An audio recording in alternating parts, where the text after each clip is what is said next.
पोशाक लई साबुन शीशे जई जमे सुबह 4 बजे 10 बजे मारे गए एक धागा खिसकिया पैरां विच उलझिया बन्नो दे परांदे विच गोल गंढ पै गई लाल उन तेरा की बनाई दा लाल उन तेरा की बनाई दा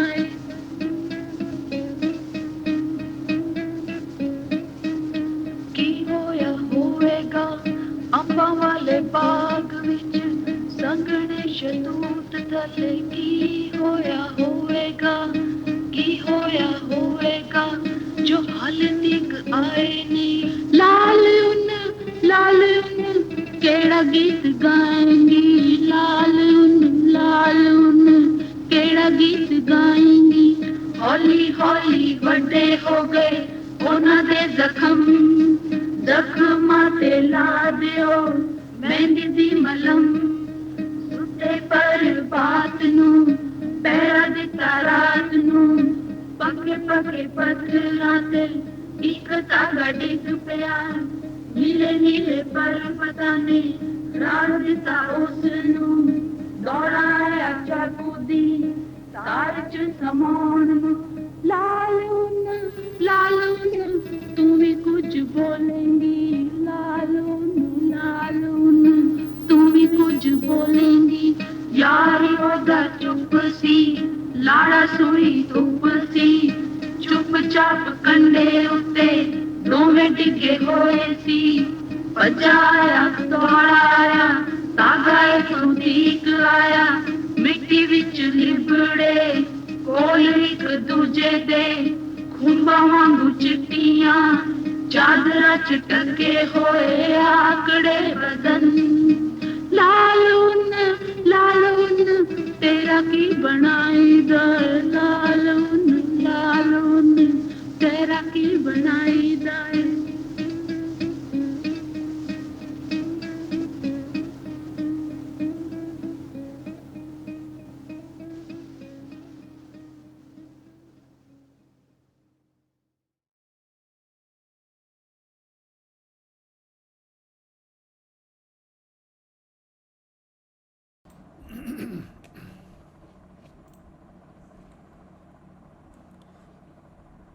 पंजाब दर्शन के सरप्रस्त doctor I D. Gaur Punjab university Chandigarh ते प्रोफैसर हरपाल सिंह जी चंडीगढ़ तो उन्हां दे आशीर्वाद नाल अज दा ये वर्चुअल समागम आरंभ करते हैं। सब तो पहला इस समागम के दर्शकों ते ਸਰੋਤਿਆਂ का तह दिलों स्वागत है। अज साडे मेहमान हैं साडे मुल्क की बड़ी ही माणमती यूनिवर्सिटी JNU दिल्ली दे स्कूल ऑफ सोशल साइंसिस विच समाज शास्त्र पढ़ा रहे प्रोफैसर अभिजीत पाठक जी। वो पिछले लंबे समय तो मुल्क की सिक्ख्या प्रणाली विच सोध ਅਤੇ सुधार करने ਲਈ लगातार लिख रहे हैं। उन्हां दे लेख पहलां द ट्रिब्यून विच छपदे जिन्हां दा अनुवाद करके पंजाबी ट्रिब्यून विच छापिया जांदा। इस करके पंजाब दा जन समूह उन्हां तो भली भांत वाकिफ है।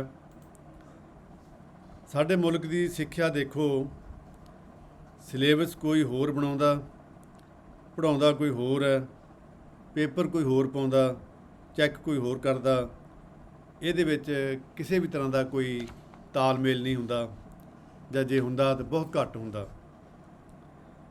शायद इस करके अध्यापक की नज़र में हुशियार व्यक्ति अक्सर अच्छा ग्रेड नहीं प्राप्त कर सकते तो घरे बह के घोटे मारन वाले कई बार टॉप कर जाते हैं तो अध्यापक नूं बेहद शर्मिंदगी का सामना करना पैंदा।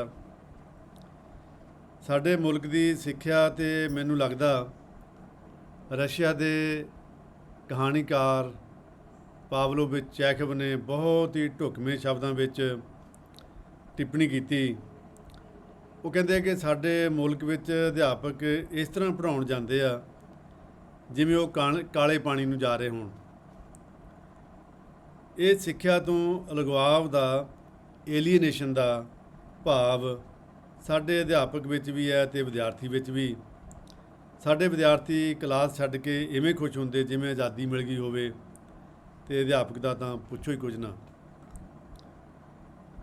ਦਿੱਲੀ ਯੂਨੀਵਰਸਿਟੀ ਦੇ ਦਿੱਲੀ ਸਕੂਲ ਆਫ ਇਕਨੋਮਿਕਸ ਵਿੱਚ ਸਮਾਜ ਸ਼ਾਸਤਰ ਪੜ੍ਹਾਉਂਦੇ ਰਹੇ ਪ੍ਰੋਫੈਸਰ J.P.S ਉਬਰਾਏ ਨੇ ਕਿਹਾ ਸੀ ਕਿ ਸਾਡਾ ਐਜੂਕੇਸ਼ਨ ਸਿਸਟਮ 30-35 ਸਾਲ ਦਾ ਹੋ ਗਿਆ, ਅਤੇ ਉਹ ਅਕਸਰ ਕਹਿੰਦੇ ਕਿ ਬਰਤਾਨਵੀ ਸਿਸਟਮ ਦੀ ਬਜਾਏ ਜਰਮਨ, ਅਮਰੀਕਨ ਅਤੇ ਫਰੈਂਚ ਸਿਸਟਮ ਵੀ ਦੇਖਣੇ ਚਾਹੀਦੇ ਆ, ਅਤੇ ਬਹੁਤ ਹੋ ਗਿਆ, ਅਤੇ ਇਹ ਸਾਡੇ ਆਪਣੇ ਸਿਸਟਮ ਨੂੰ ਮੁੜ ਕੇ ਘੋਖਣਾ ਚਾਹੀਦਾ, ਇਹਦੀਆਂ ਕਮੀਆਂ ਪੇਸ਼ੀਆਂ ਦੇਖਣੀ ਚਾਹੀਦੀਆਂ, ਅਤੇ ਇਹ ਵੀ ਦੇਖਣਾ ਚਾਹੀਦਾ ਵੀ ਅਸੀਂ ਕਿੱਥੇ ਪੁੱਜੇ, ਕਿੱਥੇ ਨਹੀਂ ਪੁੱਜੇ, ਕੀ ਹੋ ਸਕਦਾ ਸੀ, ਕੀ ਨਹੀਂ ਹੋ ਸਕਿਆ, ਅਤੇ ਸਾਨੂੰ ਇਹਦੇ ਵਿੱਚ ਚੇਂਜ ਕਰਨ ਦੀ ਜ਼ਰੂਰਤ ਹੈ।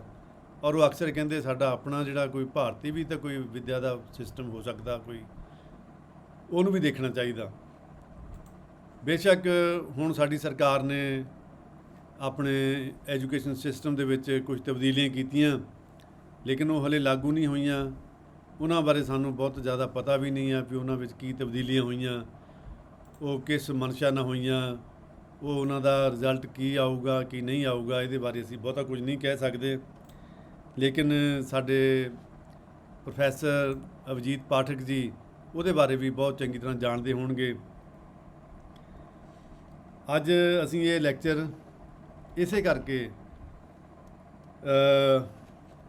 ਦਿੱਲੀ ਯੂਨੀਵਰਸਿਟੀ ਦੇ school of economics, Delhi school of economics ਵਿੱਚ ਸਮਾਜ ਸ਼ਾਸਤਰ ਪੜ੍ਹਾਉਂਦੇ ਪ੍ਰੋਫੈਸਰ J.P.S ਉਬਰਾਏ ਜੀ ਨੂੰ ਇਹ ਲੈਕਚਰ ਡੈਡੀਕੇਟ ਕਰ ਰਹੇ ਹਾਂ, ਅਤੇ ਸਾਨੂੰ ਬੜੀ ਖੁਸ਼ੀ ਆ ਕਿ ਜਿਨ੍ਹਾਂ ਨੂੰ ਅਸੀਂ ਇਹ ਲੈਕਚਰ ਡੈਡੀਕੇਟ ਕਰ ਰਹੇ ਹਾਂ ਉਹ ਵੀ ਦਿੱਲੀ ਦੇ ਪ੍ਰਸਿੱਧ ਸਮਾਜ ਸ਼ਾਸਤਰੀ ਆ, ਅਤੇ ਜਿਨ੍ਹਾਂ ਨੇ ਅੱਜ ਦਾ ਵਿਖਿਆਨ ਦੇਣਾ ਉਹ JNU ਦੇ ਬੜੇ ਹੀ ਹਰਮਨ ਪਿਆਰੇ ਅਤੇ ਪ੍ਰਸਿੱਧ ਸਮਾਜ ਸ਼ਾਸਤਰੀ ਆ। ਮੈਂ ਜ਼ਿਆਦਾ ਸਮਾਂ ਨਾ ਲੈਂਦਾ ਹੋਇਆ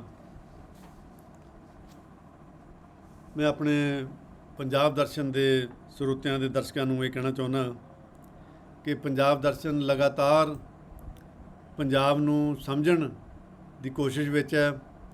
ਅਸੀਂ ਪੰਜਾਬ ਦੀ ਤਸਵੀਰ ਜੋ ਸਾਡੇ ਸਾਹਮਣੇ ਹੈ ਉਹਨੂੰ ਵੀ ਦੇਖ ਰਹੇ ਹਾਂ, ਪੰਜਾਬ ਦਾ ਤਸੱਵਰ ਜੋ ਸਾਡੇ ਪਾਸਟ ਵਿੱਚ ਹੈ, ਜੋ ਸਾਡੇ ਫਿਊਚਰ ਵਿੱਚ ਹੈ, ਉਹਨੂੰ ਵੀ ਸਾਹਮਣੇ ਦੇਖ ਰਹੇ ਹਾਂ, ਅਤੇ ਇਹਨਾਂ ਦਾ ਕੋਈ ਤਾਲਮੇਲ ਬਿਠਾ ਕੇ ਪੰਜਾਬ ਦਾ ਭਵਿੱਖ ਸੁਨਹਿਰਾ ਕਰਨ ਦੀ ਤਾਂ ਸਾਡੀ ਤੌਫੀਕ ਨਹੀਂ ਹੈ, ਨਾ ਹੀ ਸਾਡੀ ਕੋਈ ਇਸ ਤਰ੍ਹਾਂ ਦੀ ਜ਼ਿੰਮੇਵਾਰੀ ਹੈ, ਪਰ ਅਸੀਂ ਇਹਨੂੰ ਸਮਝਣ ਅਤੇ ਸਮਝਾਉਣ ਦੀ ਕੋਸ਼ਿਸ਼ ਜ਼ਰੂਰ ਕਰ ਰਹੇ ਹਾਂ ਤਾਂ ਕਿ ਅਸੀਂ ਪੰਜਾਬੀ ਰਲ ਮਿਲ ਕੇ ਅਸੀਂ ਪੰਜਾਬ ਜਿਸ ਜਿੱਲਣ ਵਿੱਚ ਫਸ ਚੁੱਕਿਆ, ਜਿਸ ਪੰਜਾਬ ਇੱਕ ਤਰ੍ਹਾਂ ਦੀ ਬੌਧਿਕ, ਸੱਭਿਆਚਾਰਕ ਅਤੇ ਇੱਕ ਸਮਾਜਿਕ ਕੰਗਾਲੀ ਵੱਲ ਵੱਧਦਾ ਜਾ ਰਿਹਾ, ਅਸੀਂ ਇਸ ਚੀਜ਼ ਨੂੰ ਥੋੜ੍ਹਾ ਘਟਾ ਸਕੀਏ, ਜਾਂ ਇਹਨੂੰ ਅਸੀਂ ਕੋਈ ਨਵੀਂ ਸੇਧ ਦੇ ਸਕੀਏ, ਜਾਂ ਅਸੀਂ ਉਹਦੇ ਬਾਰੇ ਘੱਟੋ ਘੱਟ ਸੋਚ ਹੀ ਸਕੀਏ। ਇਹ ਸਾਡੀ ਪੰਜਾਬ ਦਰਸ਼ਨ ਦੀ ਇੱਕ ਕੋਸ਼ਿਸ਼ ਹੈ ਔਰ ਬੜੀ ਨਿਮਰ ਜਿਹੀ ਕੋਸ਼ਿਸ਼ ਹੈ। ਇਸ ਕੋਸ਼ਿਸ਼ ਲਈ ਅਸੀਂ ਜਿੱਥੇ ਵੀ, ਜਿਵੇਂ ਕਹਿੰਦੇ ਆ ਵੀ ਡੁੱਬਦੇ ਨੂੰ ਤਿਣਕੇ ਦਾ ਸਹਾਰਾ, ਅਸੀਂ ਉਹ ਚੀਜ਼ਾਂ ਲੱਭਦੇ ਹਾਂ।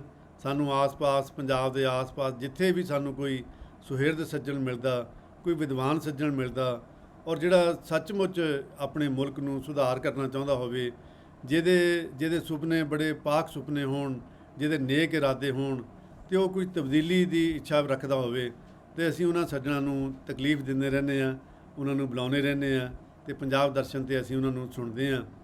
ਅਤੇ ਅੱਜ ਇਸ ਸਮਾਗਮ ਵਿੱਚ ਸਾਡੇ ਅੱਜ ਦੇ ਮਹਿਮਾਨ ਪ੍ਰੋਫੈਸਰ ਅਵਿਜੀਤ ਪਾਠਕ ਜੀ ਦਾ ਬਹੁਤ ਬਹੁਤ ਸਵਾਗਤ ਹੈ, ਅਤੇ ਮੈਂ ਉਹਨਾਂ ਸਾਹਮਣੇ ਬੇਨਤੀ ਹੈ ਕਿ ਉਹ ਆਪਣਾ ਮਾਈਕ ਅਨਮਿਊਟ ਕਰ ਲੈਣ ਅਤੇ ਆਪਣਾ ਕੈਮਰਾ ਵੀ ਔਨ ਕਰ ਲੈਣ। प्रोफेसर पाठक जी, हाँ ठीक है, आपने वो ऑन कर लिया। तो ऐसा है कि हमारे पंजाब दर्शन का जो एक हमने नियम बनाया है वो ये है कि हम टाइम नहीं देखते। हमारा प्रोग्राम शुरू करने का वक्त तो है, लेकिन इसकी समाप्ति का हम कोई तय नहीं किया हुआ। आपने खुलकर बात करनी है, बड़े बिना किसी हेजिटेशन से आपने बात करनी है, और जो आप कहना चाहते हैं आपने वो कहना है। तो हम आपके आगे बैठकर, आपके दरबार में बैठकर हमने आपको सिर्फ सुनना है। तो हम आपके श्रोते हैं।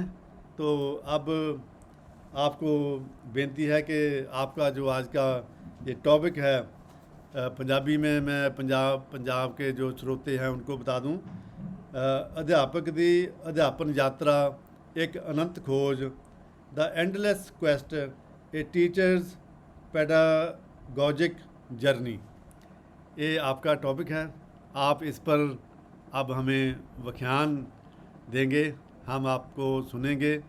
एक बार फिर आपको मैं स्वागत करता हूं। तो आपने हमारे लिए समय निकाला है, तो अब माइक आपके आगे है, तो अपना व्याख्यान आरंभ करें। Professor Abhijit Pathak ji. Thank you very much, and I'm really grateful to you, all of you, Punjab Darshan web platform, for giving me this golden opportunity to share some of my views with all of you. And I'm really grateful to you and for the kind words that you have spoken. And I will try my best to make sense and to use this forum as creatively, as beautifully as possible. To begin with, we are passing through terribly difficult times. The virus has unsettled everything. We are smelling death all around. We live amid psychic bewilderment, fear, anxiety. Amid all this, we have met and we have begun to reflect on education. So to begin with, I accept your offer with humility, with gratitude, and I convey my prayers and best wishes to all of you. The topic that I have chosen for this evening is about a teacher's pedagogic journey and the endless quest. Now, to begin with, let me make one point very clear, that what I'm going to share with you is not something bookish, formal, or technical. Instead, every word that I'm going to utter is born out of deep experience and deep realization as a teacher, as a seeker, as a wanderer. And it's a journey, and it's a never-ending journey I am undertaking. In the process of this journey, with its peaks and valleys, with its ups and downs, with its positive moments and the difficult moments, as a teacher, I evolve, grow, fall, rise up, learn, unlearn, and this journey goes on. So I wish to reflect on this journey. And when I reflect on this journey, apart from being merely biographical, through that journey, I wish to reflect something about also issues relating to reflexivity, critical pedagogy, and the philosophy of education and learning. So thank you once again for giving me an opportunity to meet all of you. And so let me begin. You know that when I look at myself, as far as my professional identity is concerned, I teach at a public university, JNU in Delhi, and I teach a specialized body of academic knowledge and a university of higher learning and the research and the post-graduation. There are two domains in which we work simultaneously. One, as you teach, as you engage with specialized research, you know, engage with your research scholars and students, and you publish research papers, participate in seminars and conferences, you write books, write specialized papers, engage in research. There is a very important aspect of one's life in the university. But that alone is not the entire aspect of the university life, because a university is also a place where the teachers are constantly engaging with young minds, young researchers, and young students. So, together with specialized research, the everyday engagement with young minds, with students, and the teaching as a process of transmission of ideas, teaching as a process of collective exploration and the critical reflection, that also is a very, very important part of the university life. In other words, a university faculty is primarily endowed with a very important challenge, that how she or he builds a rhythmic bridge between specialized research and everyday critical pedagogy and the teaching. So it is in that context, the theme that I have chosen. Today, I wish to speak about this journey as a teacher, the experience of being a teacher, at a public universities, and the meaning of being a teacher in our times. And through that reflection, I wish to throw light on issues relating to pedagogy, education, critical thinking, reflexivity, and our times. Now, having said that, now let me just begin with a confession that, as I said, that it's an endless journey. And this is a journey that you undertake with generations of young minds and with generations of students. And it is not something, a very defined, finished, objectified product. Instead, apart from the destination, the journey itself is very beautiful. The journey itself is very adventurous. It's like a journey through a mountain path with its peaks and valleys, with its different turning points, with its ups and downs. So this journey seems to be a never-ending journey. And that's why I have said it's an unending journey. It's an unending quest. And when I speak of quest, that a teacher's quest, a teacher's pedagogic reflexive quest, and it is a never-ending journey. It is not an objectified finished product. It is a continual process. This means that I keep the windows of my consciousness open. I keep learning and unlearning and exploring, questioning myself, learning something new, unlearning, and going ahead. In other words, my windows of consciousness I wish to keep open. And I urge my young minds and the students to keep the windows of their consciousness open, because it is with open eyes, it is with awakened intelligence that you and I have to see the world, look at the world, theorize the world, explore the world, learn and unlearn the world.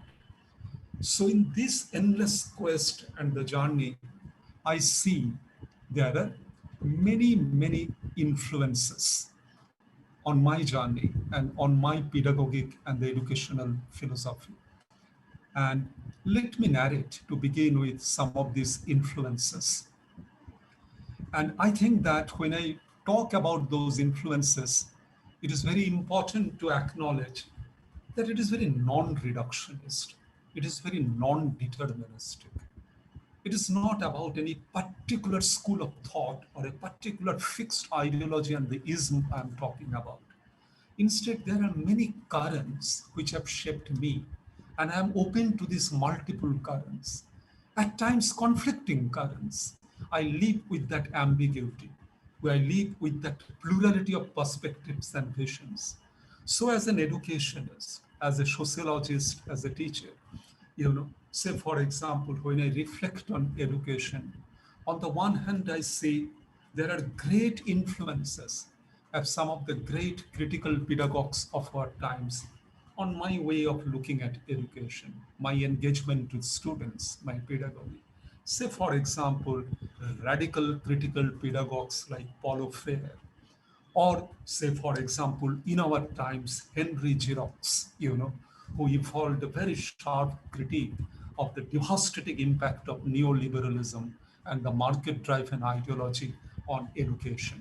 So the influence of Paulo Freire and the Henry Giroux on the one hand, they are very radical and proponents of the critical pedagogy. So if they have shaped my thought, on the other hand, the great philosophers, seekers, thinkers like Rabindranath Tagore, Leo Tolstoy, Mohandas Karamchand Gandhi, or Jiddu Krishnamurti, they too shaped my thought, shaped my ways of looking at education. So it's like saying, quite often I crack a joke with young students that I'm just walking left side Paulo Freire, and on my right there is Gandhi and Tagore and Krishnamurti. So the Marxists, the mystics, the critical pedagogues, many of them are my intellectual companions. So it is not that there is some kind of reductionist, deterministic kind of thinking I'm talking about. I'm talking about this plurality of visions and the perspectives that have shaped me. Some of the viewers later on might ask me this question that how do you retain that plurality? Is it possible for someone who has been influenced by, say, a left Marxist thinking to be equally influenced by Jiddu Krishnamurti or Rabindranath Tagore? Is it possible for someone who likes a lot of things about Gandhi also to engage with Phule and Ambedkar? And I do believe that it is that art of possibility. So instead of being reductionist, closed, deterministic, rigid, I keep the windows of my consciousness open. And I believe that no meaningful learning, no meaningful education is possible without that openness of the mind and without that honest urge to learn and unlearn, to initiate a dialogue and conversation and allow oneself to enter into that oceanic current of multiple thoughts, ideas, and the perspectives and the visions. So, having said that, now let me make 4 points deeply but very briefly that in that journey which has shaped my pedagogy and which I believe, which I wish to share with many of you. One is that, for example, that I tend to believe that teaching is never a one-way traffic, that from the elder to the children or from the teacher to the taught, teacher to the student. Instead, teaching is a collective collaborative project. Teacher and the student are co-travelers walking through the same trajectory and path. And teaching is the finest form of learning. So a teacher is a student and the student is a potential teacher. So teacher and the student engaged in an act of communion. So I believe that one of the most important part of any kind of meaningful liberating education is that it's a dialogic act. Teaching is a communicative dialogic act. Teacher and the students are co-travelers. They are constantly questioning, exploring, examining, walking together. It is not that the teacher knows everything and the task of the teacher is only to impose the theories and information and fill the empty mind of the student with all sorts of bookish specialized knowledge. Instead, the teacher and the student collectively constantly exploring and working together. And it is in that context what immediately comes to my mind is a great philosopher called Martin Buber. And when Martin Buber talks about a relationship, said on the one hand, there is a possibility of an objectified relationship between I and it. So I objectify the world. I see the world as a thing for objectification, for domination, for control. So it's a very objectified kind of a relationship. But there is another kind of relationship which is human, which is deep, where instead of objectifying other, I acknowledge the living presence of the other. and I am engaged in an act of relationship with the others, in an act of communion with others. This is, as Buber would call, I-thou relationship. And I-thou relationship is possible when both you and me acknowledge the living presence of the other. These are two living consciousness, not two objects. Living consciousness engaged in an act of relationship and communication. And I tend to believe classroom is like that. In the classroom, student is not an object for the teacher, nor is the teacher an object for the student. Instead, teacher and the student engaged in an I-thou relationship, a human relationships, two living souls, the living consciousness are engaged in an act of communion, dialogue. And dialogue is possible only when there is a non-hierarchical, non-judgmental milieu in which there is profound art of listening. The teacher, instead of generating fear among the student, teacher engages in an act of listening to the student, and the student engaged in an act of listening to the teacher. Listening is not agreeing, but listening means that I am ready to listen to the argument put forward by others. And it is quite possible there are moments when I might be wrong and I might learn from someone, and the fusion of horizons might begin to take place. So it is a dynamic living process. So classroom, far from being dead and frozen, classroom is a constantly alive living experience of an intersubjective relationship between the teacher and the student, a I-thou relationship. And radical pedagogue Paulo Freire said it so beautifully. Our conventional oppressive education imposes silence. And Freire uses a very metaphorical notion. It's a banking education. It's like you and I open the account in the bank and you deposit the money. So it's like that the student comes to the college or the school with an empty mind. She or he has just opened the account, and the teacher, as the all-knowing teacher, is the depositor. He fills the empty mind of the student with books, with theories, with ideas as a one-way traffic. It eliminates the agency of the students. It demands the passivity on the part of the student. It is hierarchical. It is monological. It is not dialogic. As opposed to this kind of banking education, Freire, as part of the proponent of critical pedagogy, talks about dialogue, dialogic education. And the dialogic education is not a one-way traffic. Teacher and the student are working together, exploring together. It's a problem-posing education. It is like constantly seeing the world, reflect on the world, raising new questions, trying to unsettle the taken for granted world, and constantly inquiring. It leads to an inquiring spirit. It leads to the activation of a critical consciousness. It is not just in that process, a student is not a passive consumer of ideas. A student is not a passive consumer of teacher's notes in the classroom. Instead, a student is a reflexive, dialogic participant in the learning process.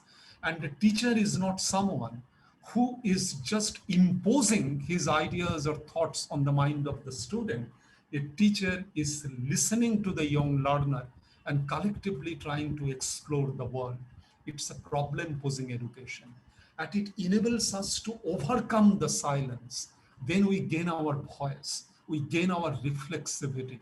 So classroom becomes a very alive, reflexive, intersubjective space of dialogue, questioning, reflections, and criticality.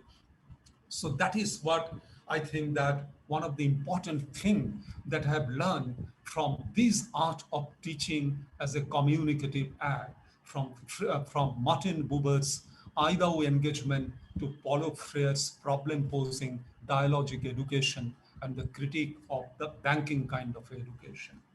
Then the second thing I have learned in that process and undertaking a journey, once again from a Roman Catholic priest called Ivan Illich, but with heightened criticality. heightened reflexivity, who wrote books like, Limits to Medicine, Tools for Conviviality.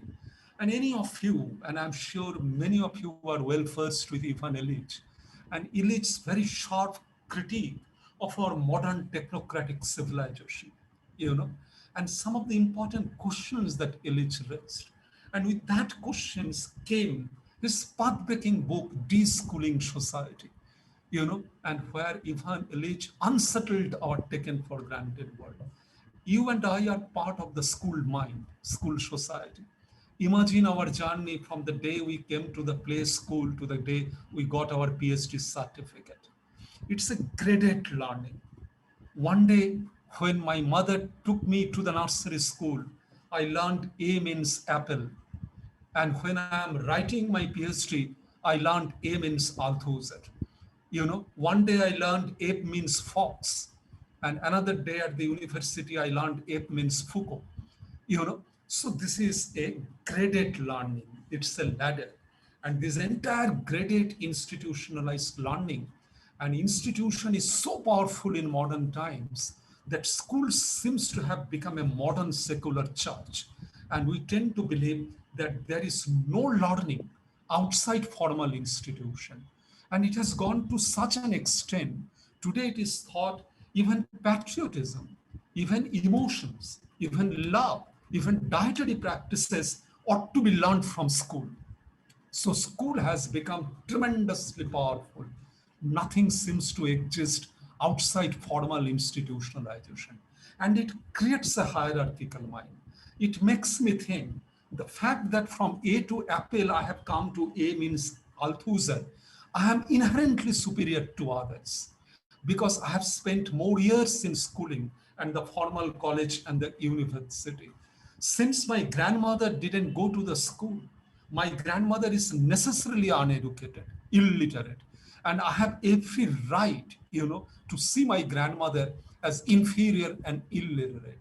Although she might have an entire heritage of knowledge, folk art, symbols, lot of other knowledges she might have.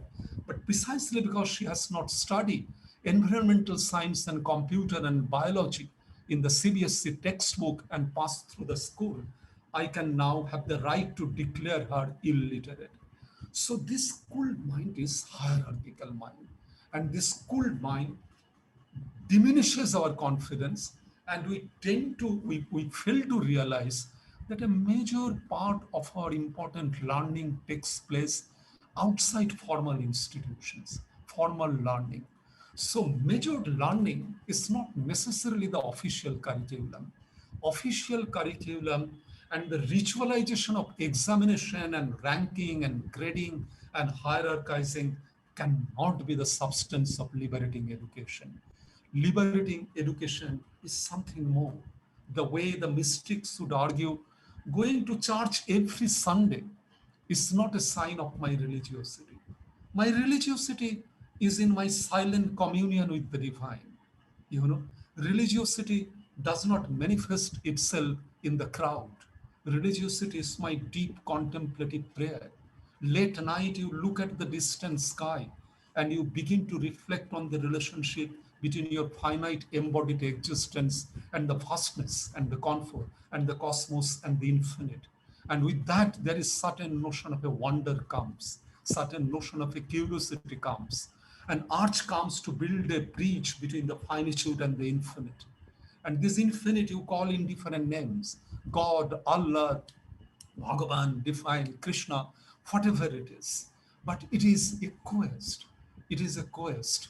And it need not necessarily demand any institutions. And that's why there are many spiritualists who critique so much the formalized, institutionalized, priestcraft-centric religion.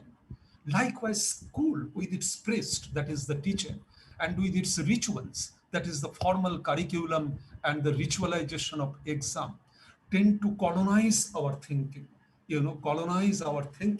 and we tend to believe that no education, no meaningful education can take place outside formal institution. Illich unsettled us. Ivan Illich questioned us, and Ivan Illich wanted us to de-school our consciousness, de-school our mind, and to see that how large part of meaningful learning takes place outside the formal institution. I feel tempted to give a very beautiful illustration. In one of his path-breaking novel, The Stranger, Albert Camus' novel, that the preoccupation with this novel, with these existentialist thinkers and the philosophers, you know, uh, the meaning of living in a godless world. Is there any meaning in living? Nietzsche has already declared God is dead. So is there any meaning in living in that godless world? So in that existential preoccupations with the meaning, with the absurdity, with suicide, many of these questions preoccupy their philosophies, their thinking. Now, Albert Camus, in that novel, the protagonist of the novel, now, throughout his life, he led a meaningless existence, a life which is just an aggregate of a discrete behavior, a sense of meaningless acts, which has no coherence, no meaning, no deeper purpose. Now, he murdered somebody, and now he is in jail, and he would be executed. Just 3 days before his execution, one day in the solitary cell, you know, just from the window, he sees a fragment of the blue sky. And suddenly something happens in him. And he says that never in my life I have seen the blueness of the blue sky so vividly in my life. For the first time, I am seeing the blueness of the blue sky so deeply, so intensely, so meaningfully and livingly. And 3 days are left with me. And let these 3 days I live with absolute mindfulness, with absolute concentration. And let me celebrate the blueness of the blue sky. And I'm finding the meaning of my existence, the joy in this merger with the blueness of the blue sky. One day before the execution, the priest wanted to come to his room for counseling. He said, no, nothing doing. Because even that day, he doesn't want to deprive himself of this experience of the blueness of the blue sky, and he's trying to live that moment deeply mindfully, you know. Now, when you look at it, and some great Buddhist thinkers, a great Buddhist philosopher the other day I was reading, he was referring to that novel, and he was saying that see this character, living mindfully, living intensely, and see where does this lesson come? Not through the principal's lecture, not through the official curriculum, not through a boring lecture by a professor of theology or the religion and the philosophy. Just it happened in a solitary cell of a prison. And just from the window, the sky, the blue sky is coming, and he's seeing the blueness of the blue sky. A major learning is taking place in the solitary cell of the prison. So this is where I think that a man like Ivan Illich, is unsettling us and trying to see beyond the rites and rituals of our formal institutionalized school education. Ritualization of exams and the grading and ranking and the official curriculum, the measurement of knowledge, things of this kind, economics A minus, history A plus, English A plus, the entire absurdity of this. Which is absurdity is that when a child discovers William Blake's poem, and William Blake writes that my mother sat with me beneath a tree, and looking at the sun above, my mother kissed on my forehead, and my mother says that here is the life-affirming sun, life-affirming power of the sun. The joy of reading William Blake. It doesn't have a grade, A minus, B plus. It doesn't have a measurement, 78, 79, 60, 30. It doesn't have a pass, fail, This is immeasurable. This is immeasurable. But our narrow, formal, institutionalized education seeks to measure everything. And as a result, it causes a terribly institutionalized, formalized, hierarchical mind, oppressive mind. And the Ivan Illich was trying to sensitize us, was asking a very difficult question. So that is another thing that has a tremendous influence on the way I begin to look at education and critical pedagogy and thing. And third, I believe, is that a great influence is a famous speech that the seeker Jiru Krishnamurti delivered when he came out of Ani Vasant and the Theosophical Society. He was chosen quite young, and Ani Basant and others thought that he would become the new Messiah of the world, and he would be trained, and he would run a huge organization. But subtle inner churning was going on in the mind of the young Krishnamurti. And then one day, he disobeyed everything. He disobeyed that organization, and he delivered a famous speech called Truth is a Pathless Land. And he said that no fixed organization, no institutionalized religion, no fixed dogma can take me closer to truth. Instead, to be closer to truth is to take a journey. It's an endless journey, and it's a pathless land. It is like walking into a deep wild forest. It is not like walking through an express highway, which is unilinear and smooth, say from St. Stephen's College to Delhi School of Economics to Cambridge. That's a straightforward unilinear road. But truth is not like that. It's a pathless land, and it is a pathless land, and that means one is a constant seeker, one is a constant wanderer, and no fixed dogma, no fixed ideology can take me to the truth. Quite often, as Krishnamurti would say, that quite often we carry the burden of the fixed knowledge and the fixed memory, and it conditions my mind. So as a Hindu, the moment one goes to Haridwar, and suddenly the conditioned mind begins to think the river is sacred, because it is because of the age-old conditioning of the mind, the age-old conditioning the mind. Now, Krishnamurti would ask the question, am I seeing the river as a river? Or whether my act of seeing the river has already been conditioned by a memory that from generations I have inherited because I am born in a Hindu family, that it is a sacred river. Now this is where it obstructs my understanding, my exploration.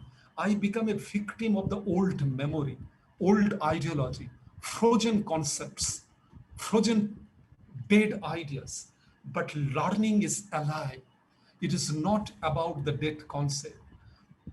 As it would be said, that for example, when Hermann Hirsch in that novel Siddharth, and the leading protagonist Siddharth, it's like wandering, it's like exploring. And in that process of exploration came near a river. And then he saw an old boatman, and a lot of people he takes from one corner of the river, one side of the river to the other. Now Siddhartha asked that boatman, I just want to know this river. Now the boatman was surprised. He said that I've never seen a man like you who wants to know the river, who wants to understand the river. Because people have seen river only as an obstacle to be overcome. So they take my boat, cross the river, go to the other side of the river, maybe to a bank, to a market, to a school, to a university. So river is an obstacle to be overcome. And for the first time in my life, I am finding someone who wishes to understand the river. And then the boatman and Siddharth in late night sat in front of the river, day after day. And one day the river began to speak in many languages. And this is that river cannot be seen through that old memory. The river is fresh and alive. River is in perpetual flux. River is a marcher of the continuity and the flux. River has its own freshness. And that freshness of the river cannot be understood through a fixed knowledge of the river. So learning is alive. Learning is not based on a frozen concept and the frozen ideas.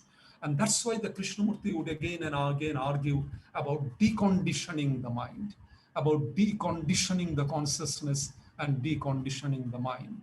Quite often, I often ask my Marxist students that when you meet someone, who is not, doesn't belong to your class, who doesn't speak English, who doesn't come from the privileged class, how do you look at him, talk to him?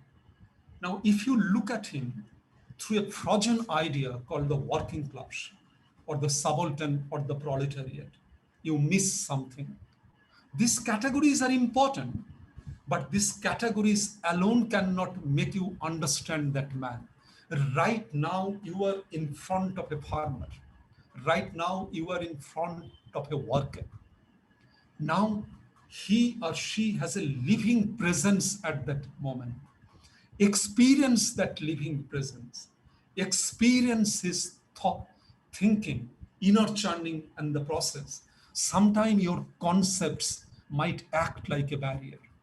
The moment you say that I am talking to a subaltern, I am talking to a proletariat, I am talking to a working class, those concepts, working class, subaltern, the proletariat, which have emerged out of certain body of knowledge, now this might become frozen. I'm not saying these are unimportant, but learning as a deep, alive experience, we have to constantly question even the lovely concepts which I otherwise I adhere to. So the other day I asked a student that suppose you were talking to someone whom you call a working class, and through that working class, you as a English speaking privileged university student interviewing him. And suddenly, in the process of interviewing, you see that his child has just returned from the municipality school. And seeing his child returning from the school, you see change in father's expression. There is tremendous joy, happiness, seeing the child coming back from the school. At that moment, do you recall that it was the same thing that happened when, with your water bottle and school bag, you got down from your J.P.S school bus and met your parents, and your parents were equally contented and happy seeing you? Then suddenly you see this working class not just as the working class. You see him as a father. You see him as a living soul. You see him as a friend. In other words, a communion begins to take place. You do not communicate with an abstract category called the subaltern, called the working class. You communicate with a living consciousness, which I believe is very important, deconditioning the mind. And at times questioning some of the Freudian ideas and the concepts that we otherwise tend to take for granted because of our schooled mind, because of the burden of knowledge that you and I carry, and because of the heavy influence of the thick books and the theories that we tend to carry with us. So the deconditioning is a very important kind of a thing about a very emancipatory kind of education. And the fourth, I would say, is that the aesthetics of learning, the aesthetics of education and the learning. And this is something every time I engage with Rabindranath Tagore and Tolstoy and others, and this is something that comes to my mind. Thoreau, Tolstoy, Ruskin, Rabindranath, Gandhi, that the aesthetics of learning and the aesthetics of education. So primarily from Tagore, that what is that aesthetics of learning? And that aesthetics of learning where, that you and I know about the world, not merely, as Ivan Illich was also saying, through formal, rigid curriculum and through the ritualization of exams and grading, in a formal, caged-like classroom. Learning is everywhere, and nature is a great tutor. Nature is a great educator. Say, for example, it's like saying that you just come as a great art teachers at Shantiniketan in Tagore's ashram would suggest that he would ask his students, draw a tree. Now, all art students would draw it so easily, early. Drawing the sketch of a tree is easy. But then the teacher would not feel very happy. Teacher would say that, I do not want you to mechanically draw the sketch of a tree. I just want you to approach the tree. Choose any tree. There are many trees in the ashram. There are many trees. Choose any tree you like, but approach that tree at different times. In the early morning when the sun is rising, noon when the sun is in the middle, or in the late night when everything is silent and the stars are observing the tree. Approach the tree at different moments. Approach it for 3, 4, 5 days. And one day you would really understand the soul of the tree. And that day when you paint the tree, that painting would acquire a soul. Now, what that illustration shows, that learning through relativeness, that you relate to the tree. And tree is an educator. The sky is an educator. The whisper of trees is an educator. The bird flying is an educator. The clouds appearing in the sky and the hide and seek of the full moon and the dark clouds in a full moon night is educator. And this aesthetics of learning. Now imagine today what we have done and what is happening to our children. Children enter the school, huge security walls, iron walls, the security guard, the full of CCTV cameras, mechanized assemblies, closed classrooms, CCTV camera, and there is no openness of the mind and the openness of the consciousness. It's like, that, for example, it is almost like a prison. It is almost like a prison. This confinement, this prison-like structure of our school and the educational institutions. And Tagore's fundamental critique of this regimentation, of this artificiality, and that entire aesthetics of learning that Tagore was talking about, right from the way Rousseau was talking about. Now this is where I believe this aesthetics of learning, which is very important. Now, the other day, I was talking to a student and I asked, have you ever felt that whether a banyan tree has any caste? Now a beggar, a sadhu, a homosexual, a lesbian, an auto rickshaw driver, a university professor, anyone can sit under the tree. And the tree would give the shade. Tree doesn't discriminate between the beggar and the sadhu, between the university professor and the lesbian. So tree gives shade to everybody. Does the tree discriminate?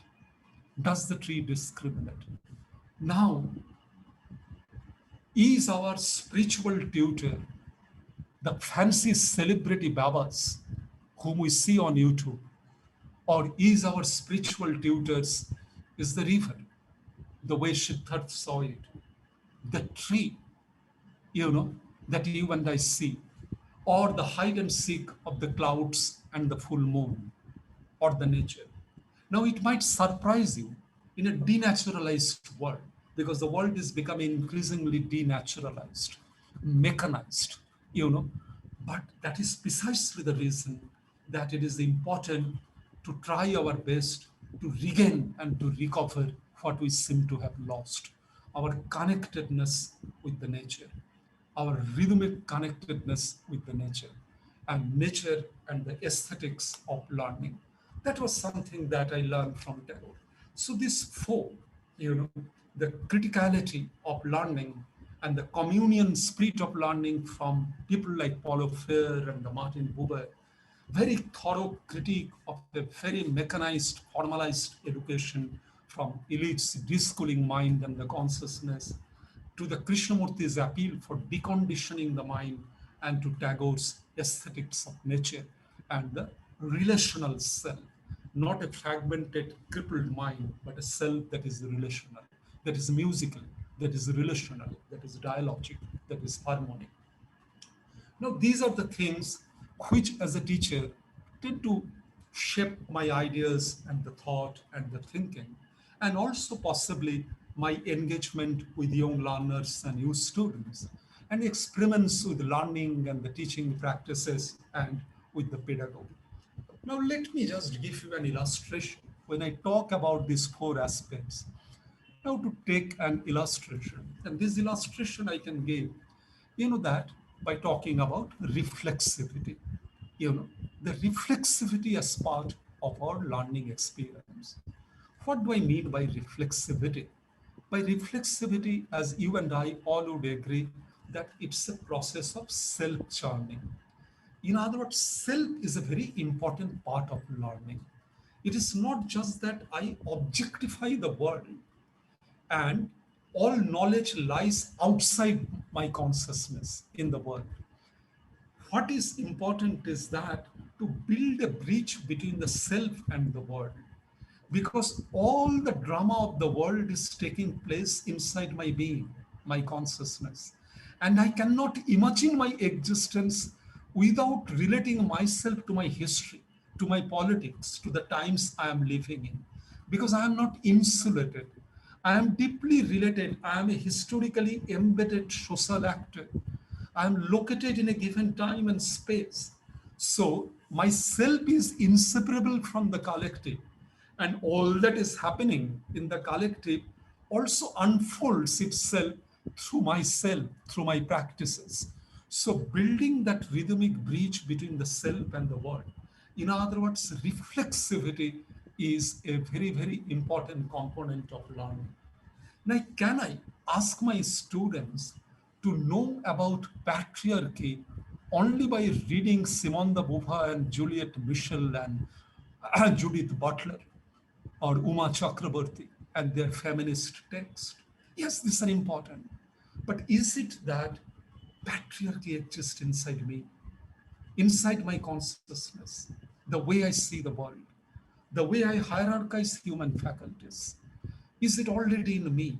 So when I read feminist theories, do I also undergo a process of self-introspection, self-cleansing, self-reflection? When I read Marx, do I also engage in a process of self-reflection?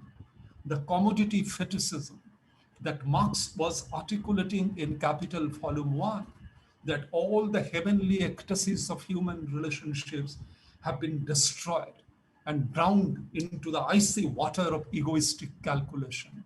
You and I have become measurable commodities, two objects, not to living consciousness. You and I are my exchange value and the price tag. So Marx's profound critique of alienation inherent in capitalism, its mode of production, the commodity fetishism. Now, when I read that, isn't it equally important that I look at myself? Is it that consciously and unconsciously, this entire neoliberal market has also transformed me into a commodity? I too have become a marketable product. I too have become a commodity. Should not I look at myself? Or should I only write a term paper on Marx and get a good grade without ever looking at myself, questioning myself? Now, this is where I think the task of reflexivity is important. Gandhi tried to do it in the domain of politics. So in Gandhi's discourse of politics, self became a very important. And that's why that reflexivity came so sharply in Gandhi's last days during the communal tension during the partition at Noakhali, which is in Bangladesh right now. Hindus and Muslims conflict, and Gandhi's urge to bring about certain sanity in that insane world and bring some amount of cross-religious conversation and the communal harmony. And Gandhi interrogated himself time and again. Anthropologist Nirmal Kumar Bose wrote a fantastic book, Gandhi's Journey in Noakhali, My Days with Gandhi. You know, that the question that Gandhi would ask myself, was there something wrong with my ahimsa, with my experimentation? Did I fail? Am I inherently violent? Did I fail in my experimentation with Satyagraha? Why is it that the country doesn't listen to me?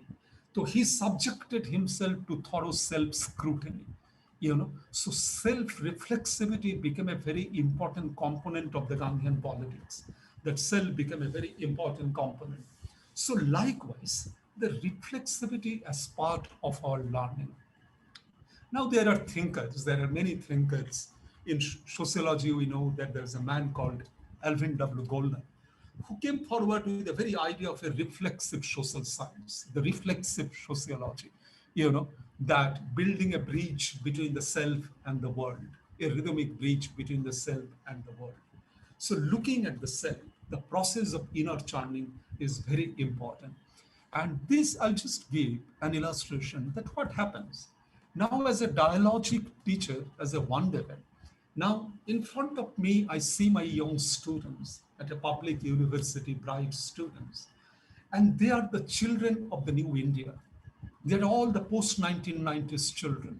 You know, when my generation grew up, I still recall the day I didn't go to school if I start going to school at the time.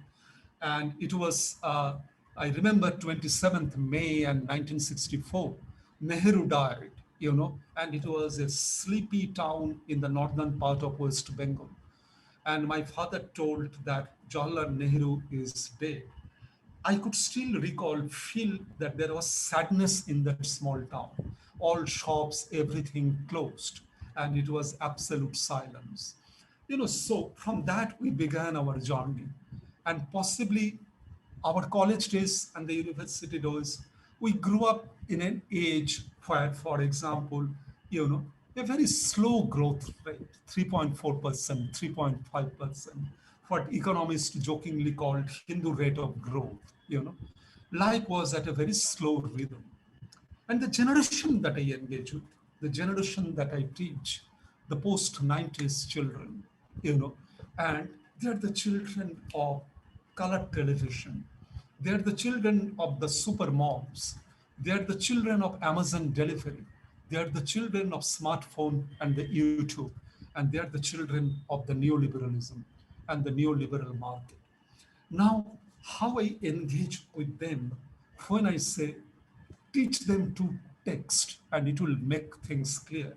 Suppose I teach them, on the one hand, Gandhi's Hind Swaraj, that Gandhi wrote 1908-9, Hind Swaraj text in the process of a conversation between the editor and the reader, and Gandhi was reflecting on colonialism, the violence, the colonized self, the process of decolonization in the process of a conversation between the editor and the reader. And then a text which emerged, you know, at a very turbulent juncture of Euro-American history, the youth movement, and then, before that, the despair about an European enlightenment with the rise of fascism, Hitler, Stalin, the Mussolini, the rise of totalitarianism, narcissism, authoritarian personality. And as a result, a set of what we call the new left thinkers began to emerge, or the Frankfurt School Marxists began to emerge, who are associated with the School of Social Sciences in the University of Frankfurt. Because of Hitler, many of them have to become exiled in the United States. And again, they came back to the Germany later on. And some of these great thinkers, Horkheimer, Adorno, Herbert Marcuse, some of these great thinkers of this new left and the Frankfurt School. So suppose a great book which came in 1964, One-Dimensional Man, Herbert Marcuse. Now, in front of my students of this generation, I have two books. One written in 1909, Hind Swaraj, and another in 1964, One-Dimensional Man. Two different contexts. India's struggle for decolonization, in the age of colonialism, and Hind Swaraj, and the discontent with the technocratic civilization, the culture industry, and instrumental rationality, the youth upsurge and the youth movement in the West, and the search for a counterculture, and Herbert Marcuse's One-Dimensional Man emerged out of that.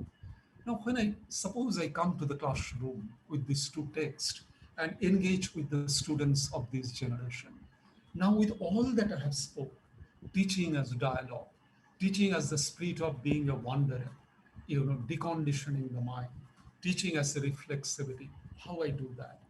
And I feel that it is an extremely important pedagogic challenge. First challenge come is that many youngsters should argue that, sir, why do you bring Gandhi and Marcuse on the one hand? Gandhi was religious, spiritual, you know, and some would argue that conservative, and Puritan. And Marcuse was the icon of the youth. Marcuse was radical, How do you bring these two? So first, some of our conditioning mind would think that Gandhi and Marcuse cannot talk to one another. And the teacher cannot bring Gandhi and Marcuse together in the classroom. The way these days, because of certain deterministic thinking, some people tend to feel that you cannot bring Gandhi and Ambedkar together in the classroom when you talk about emancipation, you know. But I tend to believe that a seeker striving for a liberating pedagogy would bring Marx, Gandhi, and Ambedkar together in the classroom and evolve a praxis or the pedagogic practice of liberation and emancipation, critiquing the hierarchical consciousness and the mind. So, not seeing them as untouchables, that Gandhian cannot talk to Ambedkar, Ambedkar cannot talk to Gandhians. So likewise, I bring Gandhi and Marcuse. Now, when I do that, and slowly, what happens? Now I ask them that look at what Gandhi was writing in Hind Swaraj. Now, what he was saying that what is civilization and what is this colonialism? And he says that colonialism is a necessary byproduct of the very worldview that characterizes modernity and the modern civilization, which is based on instrumentality, which is based on greed, unlimited greed and desire. And as a result, colonialism is an inevitable consequence of that. Hence, decolonization is not the replacement of the white rule by the brown rule. Decolonization is not just a political battle. Decolonization is also a larger spiritual, cultural, psychic battle that we have to alter the disposition of the mind because colonialism has invaded our consciousness. Colonialism has conquered our mind. Colonialism is not just about conquering the physical space. Colonialism has conquered our consciousness. As a result, the colonial master has become our educational ideal. We all tend to think that today's India has to be like tomorrow's United States. It is a unilinear road to progress. We have to be like them. Now, Gandhi was questioning that. Gandhi was saying colonial modernity is based on brute force, based on greed and the desire. And it creates Faustian restlessness. It creates a reckless mind. The more it wants, the more restless it becomes. And this restlessness leads to political, economic, psychic, cultural violence. And this brute force has to be registered through the soul force, Satyagraha and the soul force, and through altering the life practices, life's philosophies, life not based on greed and exploitation, but a life based on a relational self, you know. Now, this was what Gandhi was trying to argue. And now, what Herbert Marcuse was saying in One Dimensional Man, Marcuse was saying that, see, Immanuel Kant wrote that 1784 essay, What is Enlightenment? That mankind would come out from the minor status and humankind would be able to look at the world through their own reason and they would stand on their own feet and they would overcome the bundle of superstitions, prejudices, the authority of the priest, clergy, and the church. And the new age of reason would come. But then in the 20th century, mid 20th century, all these philosophers began to say that it is not that kingdom of reason didn't lead to kingdom of happiness. Instead, it is an age of concentration camp. It is the age of Siberia, Stalinist oppression, Hitler's and the Mussolini. It's the age of totalitarianism. It's an age of culture industry, massive technological violence, and the devastation of nature. And its consequence, even today, we could see that the 49 degree in Canada and 500 people died. and climate change does not have a vaccine. We have to think of this. Now, this is where, for example, that context, and Herbert Marcuse says that see how modern capitalism, the technocratic consumptionist capitalism, colonizes our consciousness. It colonizes our consciousness not necessarily through the earlier form of naked repression. Instead, it colonizes through seduction.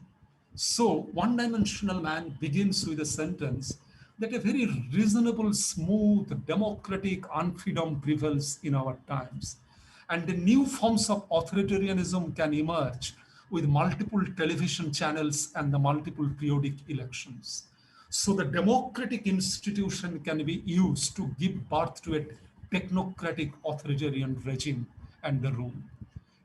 Marcuse was warning us because Marcuse was saying that it's an age of seduction and the mind has become one dimensional because consumerism and the technocratic capitalism has made us incapable of distinguishing our real living organic needs from the market driven greed and the desire.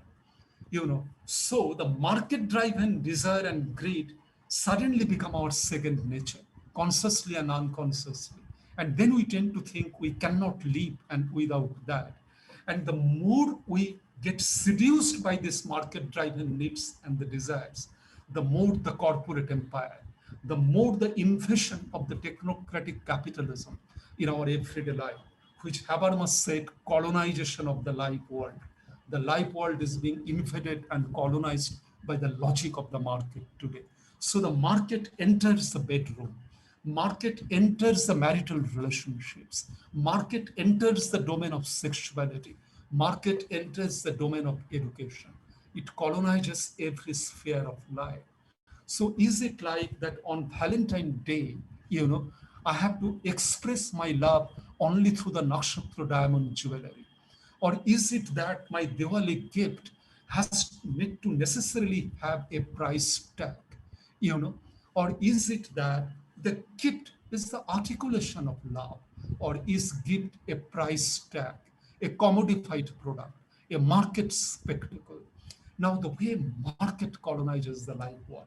So Marcuse says this one-dimensional man is a consumptionist mind, a consumerist mind. And because of that, it loses criticality. It loses criticality and thinking, creative thinking and the critical consciousness. And it cannot liberate itself. And that's why Marcuse's anguish with the improvement of the living condition, even the working class in advanced capitalism seems to have been seduced by this logic of consumerism. And that's why Marcuse's desperate search for the new revolutionary agent, maybe among the blacks, among the peasantry and the others, but not necessarily, or among the youth, but not necessarily among the working class, who, as he thought, that seemed to have been completely colonized even by that consumerist logic. So the one-dimensional mind, and Marcuse's critic, through that he wants to create a liberating consciousness. The way Gandhi sought to create a decolonized mind and decolonized consciousness in his own time. And when you unite the two, now then you begin to see how this neoliberalism has led to yet another colonization of mind, colonization of thinking, and the colonization of consciousness. And as a result, this one-dimensional mind becomes like instant consumption. Everything has to be consumed. Everything has to be consumed. And Marcuse says, even now, alternative has to be consumed like a product. And that's why, as we see that the proliferation of spiritual babas, 5-minute instant lesson of redemption, 2 minutes for enlightenment, it is almost like consuming a cup of Starbucks coffee, So this is where, for example, it colonizes the thinking. So that initiation, so when I engage with these two texts about decolonizing the mind, decolonizing the consciousness, evolving a critique of this kind of technocratic capitalism, and the consumption. And how now this generation, who are the children of this time, now with this critical reflexive pedagogy, can some meaningful learning take place? Can, as a teacher, I succeed in melting the ice, in making these youngsters think that there is a world beyond the mall? There is a world beyond the Facebooks and the Twitter followers and subscription. There is a world beyond the consumption, and there is a world beyond hyper competitiveness and social Darwinism. Is it possible to imagine yet another world? The world that John Lennon imagined. Is it possible to imagine yet another world? Can our classrooms create that liberating space that makes young learner think, reflect, wonder, and imagine the possibility of yet another world, yet another life beyond this culture industry, the domination?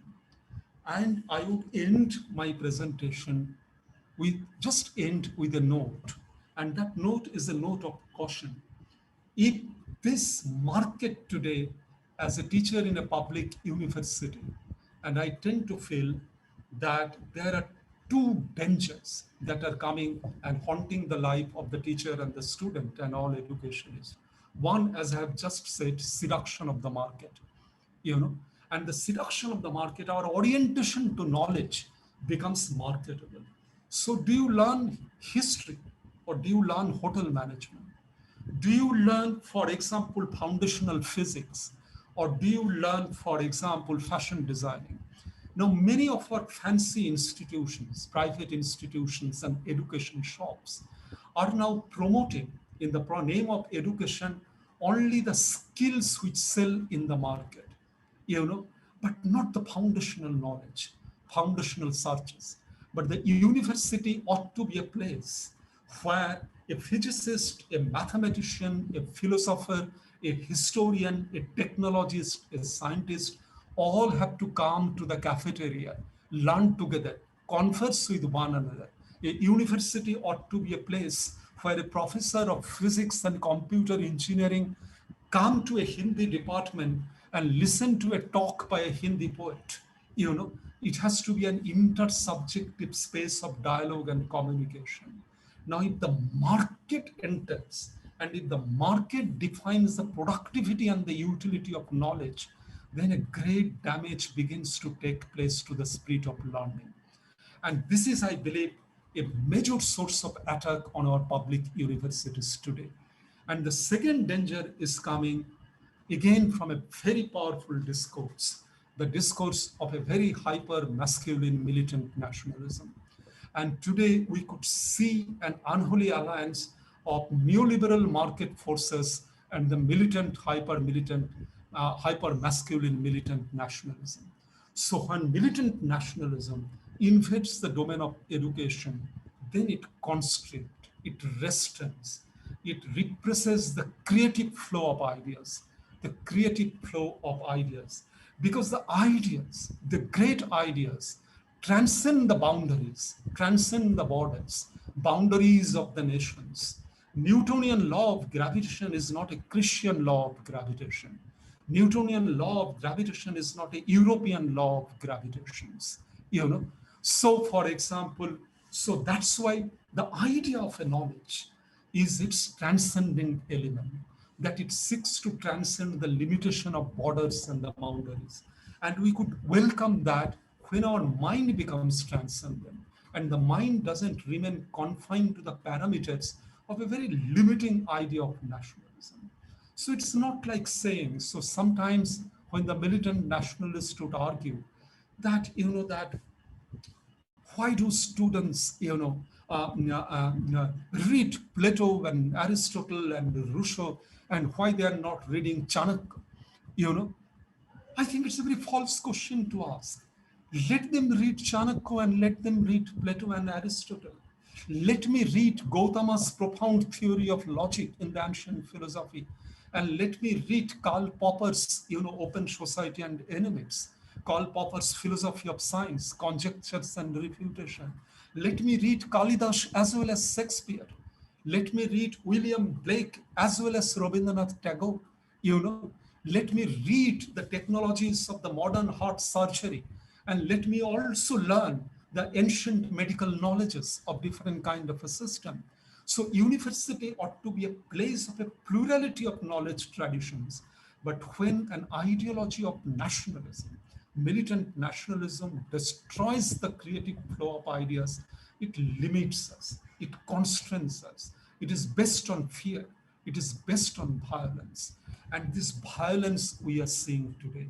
And that's why the creative, critical voice is suspected today, is stigmatized today, is suspected and stigmatized today. When 2 days back, we all read in the newspaper about the death of Jesuit priest, Mr. Stan's death. Now, a lot of writings are coming, but as a teacher, one question I often ask myself, that is it that, do we really understand him? Do we really understand him? An age corrupted by a very limiting idea of a hyper masculine nationalism, which is inherently critical about any kind of reflexive, critical, liberating voice. In such a world, more and more tragedy of that kind is bound to happen. And that's why this question acquires important significance, that how we shape our learning space, educational space, which has become a place of being a wanderer, creative exploration, spirit of a wanderer, and a domain of freedom, reflexivity, and critical thinking. That's a journey, and that's a journey, and I call it an endless journey. You and I, as students and teachers, are undertaking. I end it here, and I would be happy to respond to your queries. And thank you very much for listening to me, for hearing me.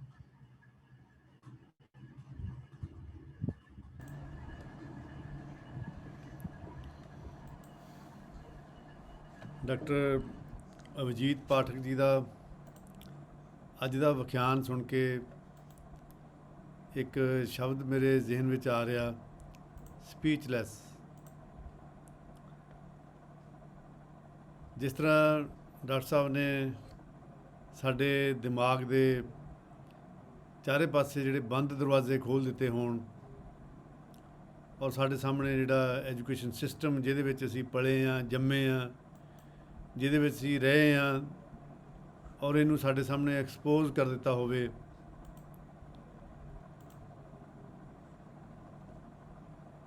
ਬਹੁਤ ਸਾਰੇ ਦੋਸਤਾਂ ਨੇ doctor ਸਾਹਿਬ ਦੇ ਇਸ ਵਿਖਿਆਨ ਲਈ ਮੁਬਾਰਕ ਭੇਜੀ ਆ, ਅਤੇ ਮੈਂ ਉਹ ਮੁਬਾਰਕ ਡਾਕਟਰ ਸਾਹਿਬ ਨੂੰ ਟ੍ਰਾਂਸਫਰ ਕਰ ਰਿਹਾ। ਅਤੇ ਖਾਸ ਤੌਰ ਪਰ ਇੱਕ ਸਪੈਸ਼ਲ ਥੈਂਕਸ ਮੇਰਾ ਕਰਨ ਨੂੰ ਜੀ ਕਰਦਾ ਸਾਡੇ ਸਿਰਜਕ ਟੀਮ ਦੇ ਇੱਕ ਮੈਂਬਰ ਪ੍ਰੋਫੈਸਰ ਜਸਕਰਨ ਸਿੰਘ, ਜਿਸ ਨੇ ਸਾਨੂੰ ਸੁਜੈਸਟ ਕੀਤਾ ਸੀ ਕਿ ਅਸੀਂ ਡਾਕਟਰ ਪ੍ਰੋਫੈਸਰ ਅਵਿਜੀਤ ਪਾਠਕ ਜੀ ਦਾ ਇਹ ਲੈਕਚਰ ਕਰਵਾਈਏ। ਅਤੇ ਮੈਂ ਜਸਕਰਨ ਸਿੰਘ ਨੂੰ ਬਹੁਤ ਬਹੁਤ ਮੁਬਾਰਕ ਵੀ ਦਿੰਦਾ ਅਤੇ ਉਹਦਾ ਥੈਂਕਸ ਵੀ ਕਰਦਾ।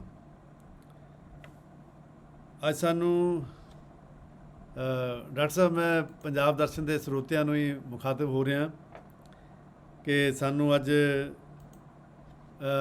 ਡਾਕਟਰ ਸਾਹਿਬ ਦਾ ਭਾਸ਼ਣ ਸੁਣ ਕੇ ਮੈਨੂੰ ਫਰੀਦੁੱਦੀਨ ਅਤਾਰ ਦੀ ਇੱਕ ਕਿਤਾਬ ਯਾਦ ਆ ਰਹੀ ਸੀ, ਦ ਕਾਨਫਰੰਸ ਆਫ ਦੀ ਬਰਡਸ।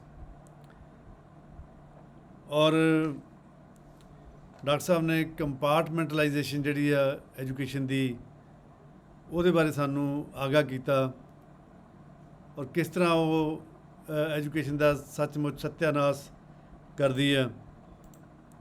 ਔਰ ਜਿਵੇਂ ਉਹਨਾਂ ਨੇ ਕਿਹਾ ਵੀ ਇੱਕ ਕਲਾਸ ਦੇ ਵਿੱਚ, ਇੱਕ ਕਲਾਸਰੂਮ ਦੇ ਵਿੱਚ ਅੰਬੇਦਕਰ, ਗਾਂਧੀ ਅਤੇ ਮਾਰਕੂਸ ਇਹ ਇਕੱਠੇ ਕਿਉਂ ਨਹੀਂ ਹੋ ਸਕਦੇ।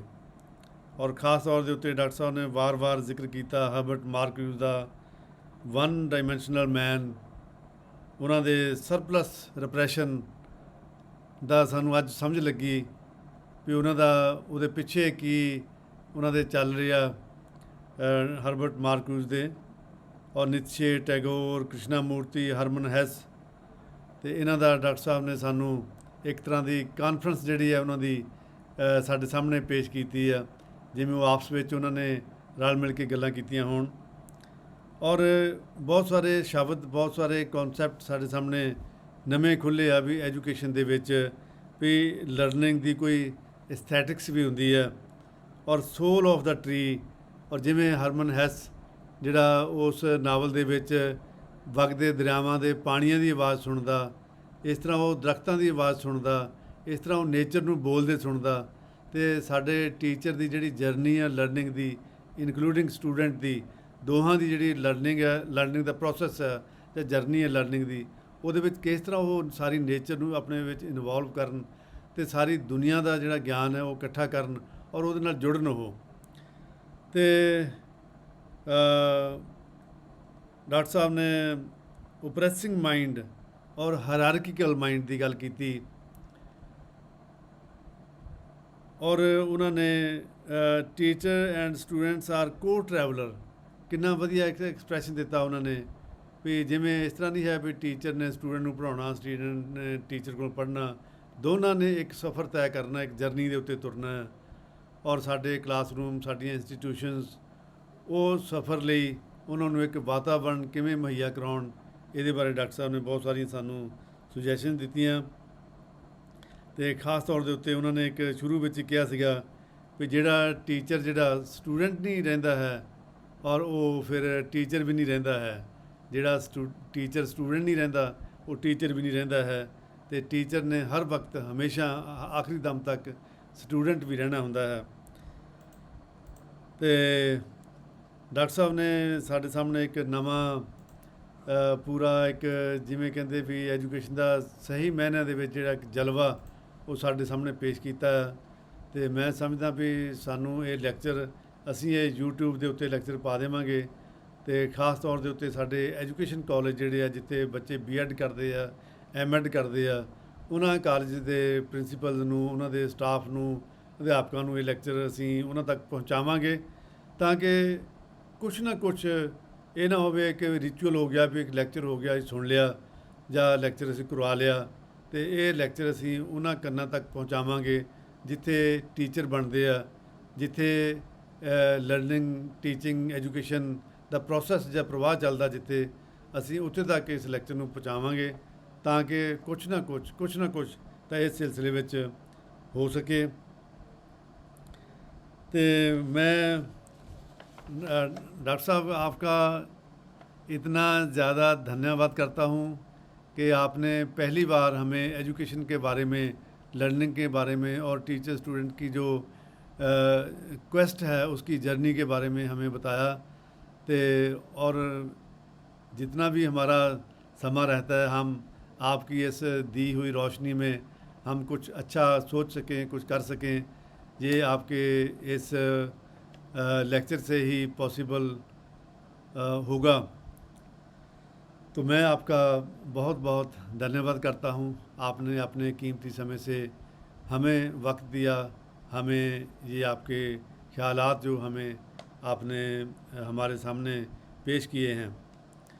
तो साड़ी एक मर्यादा कि जदों असी ਲੈਕਚਰ ਦੇ ਅਖੀਰ ਵਿੱਚ ਜਿਨ੍ਹਾਂ ਲੋਕਾਂ ਨੇ ਸਾਡੇ ਇਸ ਲੈਕਚਰ ਨੂੰ ਸੁਣਿਆ, ਦੇਖਿਆ ਅਤੇ ਉਹਨਾਂ ਨੇ ਕੁਝ ਕੌਮੈਂਟ ਕੀਤੇ ਅਤੇ ਉਹਨਾਂ ਦੇ ਨਾਮ ਮੈਂ ਜ਼ਰੂਰ ਪੜ੍ਹਨੇ ਚਾਹੁੰਦਾ। ਗੁਰਬਚਨ ਸਿੰਘ ਸਾਗਰੀ ਅੰਡੇਮਾਨ ਨਿਕੋਬਾਰ ਤੋਂ, ਅਤੇ ਰਾਜਵਿੰਦਰ ਸੋਹਲ, ਹਰਮੇਲ ਸਿੰਘ, ਤਰਲੋਕ ਬੰਧੂ, ਸੁਖਜਿੰਦਰ ਕੌਰ ਅਟਵਾਲ, ਬਲਵੀਰ ਸਿੰਘ ਸਿੱਧੂ, ਪ੍ਰੋਫੈਸਰ ਰਣਜੀਤ ਸਿੰਘ ਬਾਜਵਾ ਗੁਰੂ ਨਾਨਕ ਦੇਵ ਯੂਨੀਵਰਸਿਟੀ ਦੇ ਸਾਬਕਾ ਪ੍ਰੋਫੈਸਰ ਕੁਲਦੀਪ ਸਿੰਘ, ਇਹ ਵੀ ਗੁਰੂ ਨਾਨਕ ਦੇਵ ਯੂਨੀਵਰਸਿਟੀ ਦੇ ਪੋਲੀਟੀਕਲ ਸਾਇੰਸ ਦੇ ਪ੍ਰੋਫੈਸਰ, ਤਲੋਕ ਬੰਧੂ, ਮੋਹਨ ਬੇਗੋਵਾਲ, ਪ੍ਰੋਫੈਸਰ ਰਾਜਕੁਮਾਰ ਹਾਂਸ, ਇਹ ਸਾਡੇ ਬੜੇ ਪਿਆਰੇ ਸਰੋਤੇ ਆ ਜਿਨ੍ਹਾਂ ਨੇ ਹਰ ਲੈਕਚਰ ਸਾਡਾ ਸੁਣਦੇ ਆ ਅਤੇ ਹਮੇਸ਼ਾ ਲੈਕਚਰ ਸੁਣਨ ਤੋਂ ਬਾਅਦ ਟੈਲੀਫੋਨ ਵੀ ਕਰਦੇ ਆ ਔਰ ਸਾਨੂੰ ਦੱਸਦੇ ਆ, ਉਹਦੀਆਂ ਚੰਗੀਆਂ ਗੱਲਾਂ ਸਾਡੇ ਨਾਲ ਸ਼ੇਅਰ ਕਰਦੇ ਆ ਅਤੇ ਸਾਡੀ ਤਾਰੀਫ ਵੀ ਕਰਦੇ ਅਕਸਰ।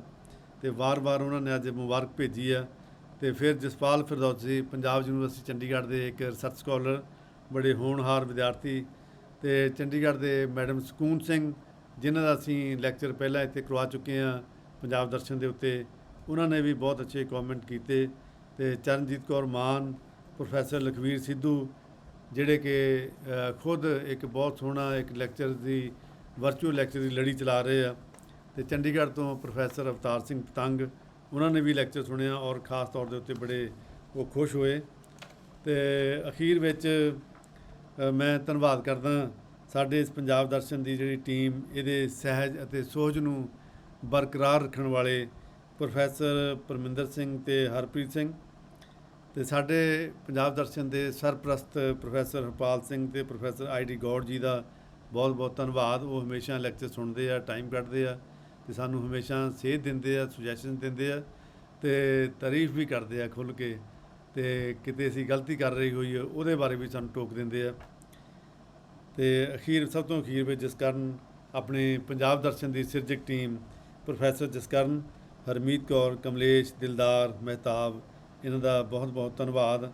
ਤੇ ਸਭ ਤੋਂ ਅਖੀਰ ਵਿੱਚ ਪੰਜਾਬ ਦਰਸ਼ਨ ਦੇ ਆਸਰਾ ਕੁਲਵਿੰਦਰ ਕੌਰ ਜੀ ਦਾ ਬਹੁਤ ਬਹੁਤ ਧੰਨਵਾਦ। ਤੇ ਜਿਵੇਂ ਸਾਡੀ ਇੱਕ ਰਵਾਇਤ ਹੈ, प्रोफेसर साहब, आप आपने बहुत अच्छा एक फ़्लो में अपना व्याख्यान दिया। हमें ऐसे लग रहा था जैसे आप एक हमें कोई पोएम पढ़ रहे हों। तो इतनी आपके अंदाज़ में, आपकी अंदाज़े बयानी में पोइट्री हमें नज़र आ रही थी, बहुत अच्छा लग रहा था। तो हमारे लिए आपके ख़यालात बिल्कुल बहुत ऐसे थे जैसे हम किसी सेंट को सुन रहे हों। जैसे आप बार बार कृष्णा मूर्ति जी का नाम ले रहे थे, आपकी बातों में, आपके अंदाज़ में हमें वो नज़र आ रहे थे।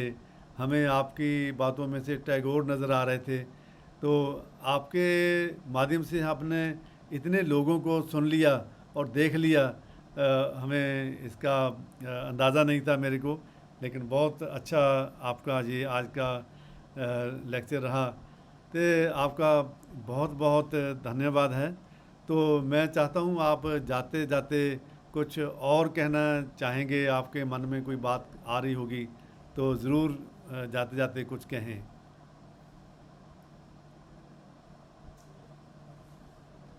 आपका माइक अनम्यूट कर लें। Yes. Thank you, really thank you, Dr. Saab, for your kind words, and I'm really grateful to you, to everybody for giving me this opportunity to share my views with all of you. And I just, with deep gratitude and humility, I offer my thanks to all of you.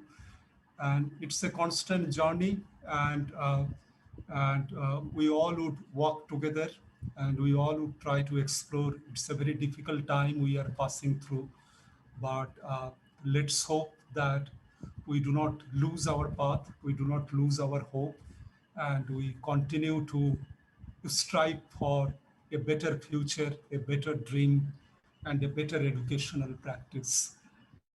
But what else is teaching, learning, except the epistemology of hope, So that is where I just end. And thank you very much.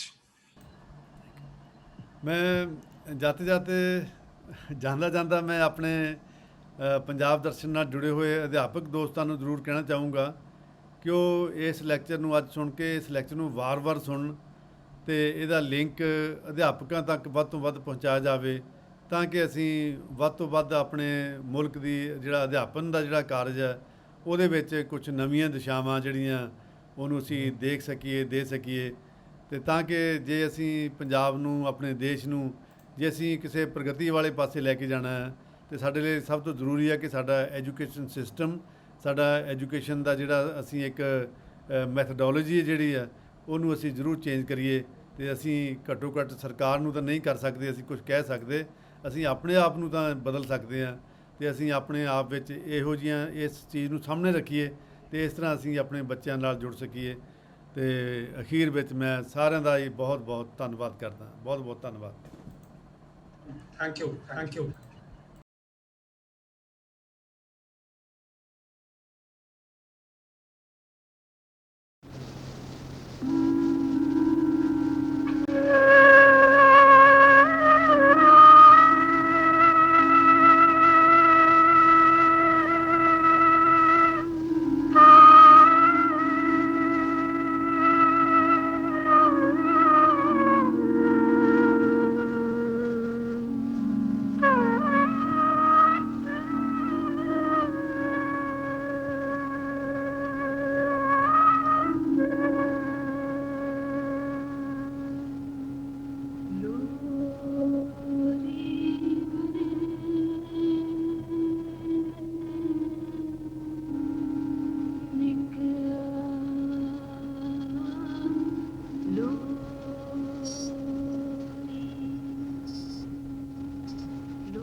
ਵੱਡਿਆ ਕੋੜਿਆ ਪਾਣੀ ਮੁਖ ਨਾ ਜੋੜਿਆ ਕੋੜੇ ਕੋਲ ਨਾਈ ਤੂੰ ਵਲ ਪਹਾੜਾਂ ਜਾਈ ਤੂੰ ਨਾਲੀਆਂ ਚਲ ਗਾਵੇ ਕੋੜੀ ਤੱਕਦੀ ਰਾਵੇ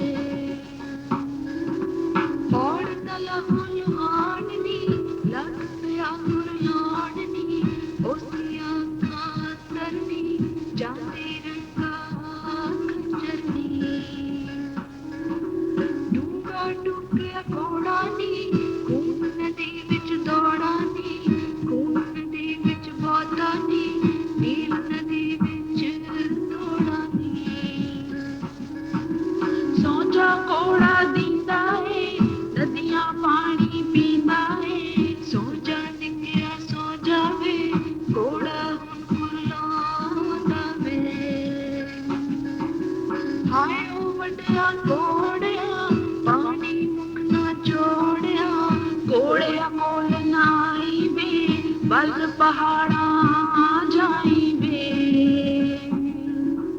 ਧੁੱਪਾ ਜੋਗੀ ਕੋੜਿਆ ਨਦੀ ਨੇ ਤੈਨੂੰ ਰੋੜਿਆ ਸੌ ਗਿਆ ਮੇਰਾ ਲਾਲ ਨੀ ਸੌ ਗਿਆ ਲਾਲ ਗੋਪਾਲ ਨੀ ਸੌ ਜਾ ਨਿਕਿਆ ਸੌ ਜਾਵੇ ਸੌ ਜਾ ਸੁਪਨਾ ਆਉਂਦਾ ਵੇ ਇਸ ਨਦੀ ਦੇ ਪਾਣੀ ਨੂੰ ਕੋੜਾ ਨਾ ਲਾਉਂਦਾ ਵੇ ਲੋਰੀ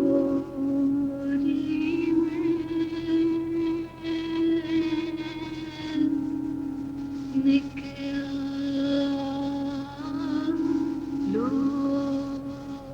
ਲੋਰੀ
ਵੱਡਾ ਸਾਰਾ ਕੋੜਾ ਸੀ ਬੜਾ ਮਰਾਤਬ ਖੋਰਾ ਸੀ ਪੀਂਦਾ ਨਾ ਸੀ ਪਾਣੀ ਐ ਤੋਈ ਤੁਰੀ ਕਹਾਣੀ ਪਾਣੀ ਟਾਣਾ ਹੇਠਲਾ ਗੂੜੇ ਕਾਲੇ ਰੰਗ ਦਾ ਕੋੜਾ ਪਹੁੰਚਾ ਪੁੱਲ ਦੇ ਕੋਲ ਜਾ ਕੇ ਲਗਾ ਕਰਨ ਗਲੋਲ ਕੀ ਜਾਣੇ ਕੋਈ ਕਿਵੇਂ ਕੀ ਨਦੀਆਂ ਦੇ ਜੀਏ ਲੋਰੀ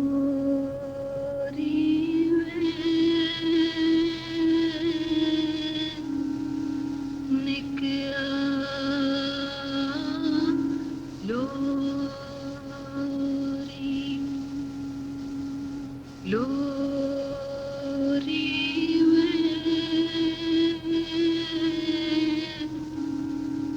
ਚਿੰਦਿਆ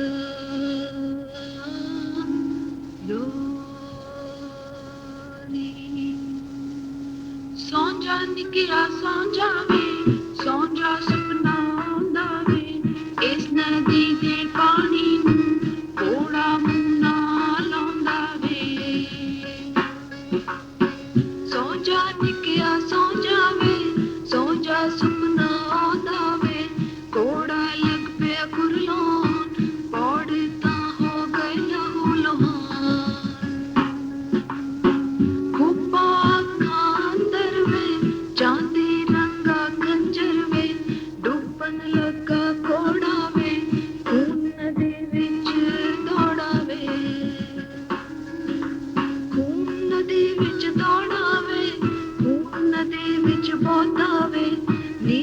ਦੇ ਵਿੱਚ ਥੋੜਾ ਵੇ ਲੋਰੀ ਵੇ ਨਿਕਿਆ ਲੋਰੀ ਲੋਰੀ ਵੇ ਛਿੰਦਿਆ ਲੋਰੀ ਸੌਂਜਾ ਫੁੱਲ ਗੁਲਾਬ ਦਿਆ ਸੌਂਜਾ ਸੁਪਨਾ ਆਉਂਦਾ ਵੇ ਸੌਂਜਾ ਫੁੱਲ ਗੁਲਾਬ ਦਿਆ ਹੋੜਾ ਹੁਣ ਫੁੱਲਾਉਂਦਾ ਵੇ ਉਸਦਾ ਹਿੱਸਾ ਹੋਇਆ ਨਾ ਪਹਿਲਾ ਕੰਡਾ ਛੋਇਆ ਨਾ ਨਿੱਘਾ ਉਹਦਾ ਮੁਖਾਰ ਸੀ ਚਾਂਦੀ ਦੀ ਮਖਿਆਰ ਸੀ ਪੱਕਾ ਪਰਬਤ ਤੱਕਿਆ ਸੀ ਮਸਿਓ ਹਿਰਨਕ ਸਕਿਆ ਸੀ ਇੱਕ ਨਦੀ ਮਰ ਜਾਣੀ ਨੇ ਢੱਕ ਲਿਆ ਉਸਨੂੰ ਪਾਣੀ ਨੇ ਹਾਏ ਉਹ ਵੱਡਿਆ ਕੋੜਿਆ ਪਾਣੀ ਮੁਖ ਨਾ ਜੋੜਿਆ ਧੁੱਪਾਂ ਜੋਗੇ ਕੋੜਿਆ ਨਦੀ ਨੇ ਤੈਨੂੰ ਰੋੜਿਆ ਰੋਕੋ ਇਸਨੂੰ ਹੋੜੋ ਨੀ ਮੋੜੋ ਕੋੜਾ ਮੋੜੋ ਨੀ ਘਰ ਅੰਦਰ ਨਾਣ ਦਿਓ ਬਾਰੀ ਅੱਗੇ ਨਾਣ ਦਿਓ ਸੁਪਨੇ ਵਾਲੀਆਂ ਟਾਣਾ ਨੀ ਟਾਣੀਆਂ ਵਾਲੇ ਸੁਪਨੇ ਨੀ ਸੌਂ ਗਿਆ ਮੇਰਾ ਲਾਲ ਨੀ ਚੁੱਪ ਚੁੱਪ ਲਾਲ ਗੋਪਾਲ ਨੀ ਸੁੱਤਾ ਲਾਲ ਪੰਗੂੜੇ ਨੀ ਚੰਦਨ ਕਾਰ ਚਰਾਈ ਨੀ ਸੁੱਤਾ ਲਾਲ ਪੰਗੂੜੇ ਨੀ ਮਖਮਲ ਲੈ ਫਤਲਾਈ ਨੀ ਲੋਰੀ